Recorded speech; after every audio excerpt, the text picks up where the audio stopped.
Welcome to episode 37. Ki-sensei, after spending the entire day yesterday under the flashing lights and blaring speakers of Akihabara, my head was spinning. I can only imagine. I woke up this morning just needing some quiet.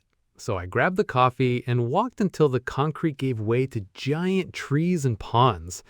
I found this massive, beautiful park right in the middle of Tokyo. It was such a relief. Welcome back, everyone. Oh, Leo, I completely understand. Tokyo can be overwhelming, but people forget how green it actually is. You found a Kōen. A Kōen.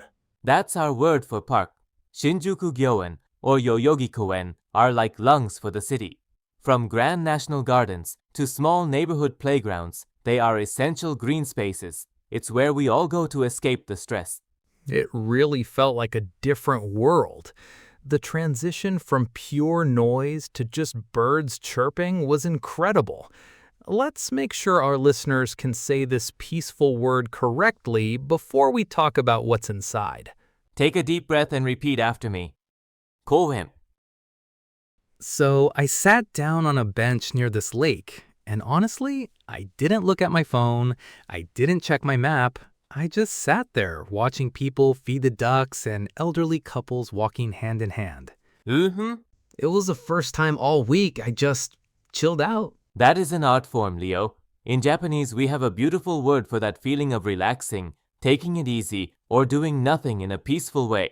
We say, nonbiri. You can say you spent your morning nonbiri suru, just chilling out, letting time pass slowly without any pressure. Oh, nonbiri. I love that word. It even sounds relaxing when you say it, like nonbiri on a bench. Let's practice that one. It's a great philosophy for travel. It really is. Okay, everyone, let's try it. Nonbiri. Exactly. And what surprised me was the sheer amount of wildlife and greenery. There were these ancient, twisted pine trees and giant crows, and the air just smelled different. Right. It didn't feel like a manicured city park. It felt like real nature. Yes, Japanese Kōen try to keep a deep connection to shizen, which means nature. That makes sense. Even in a mega city, we believe experiencing shizen, the trees, the water, the seasons, is essential for the mind. It's a core part of our culture to appreciate the subtle changes, like cherry blossoms in spring or colorful leaves in autumn. Right now, everything is so lush and green. It really works. My headache was gone in 10 minutes. Shizen. It feels like a very grounded word. Let's repeat it for everyone listening. Ready? Here it is. Shizen.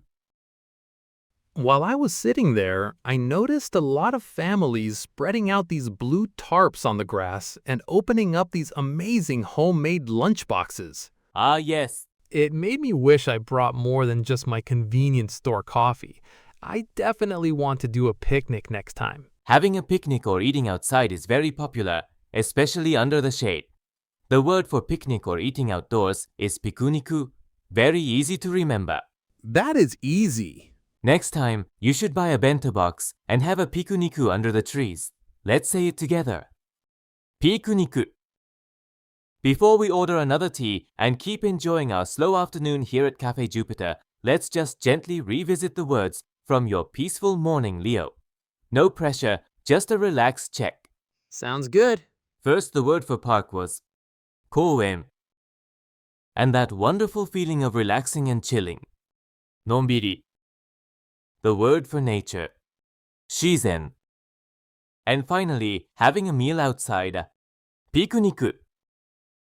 I left the Kōen feeling completely recharged, ready to face the city again. Spending a morning nonbiri surrounded by shizen was exactly what I needed. Thanks, Kei-sensei. You are very welcome, Leo. Next time on episode 38, we're leaving the quiet park and heading somewhere a bit more artistic. We are going to visit a contemporary Japanese museum.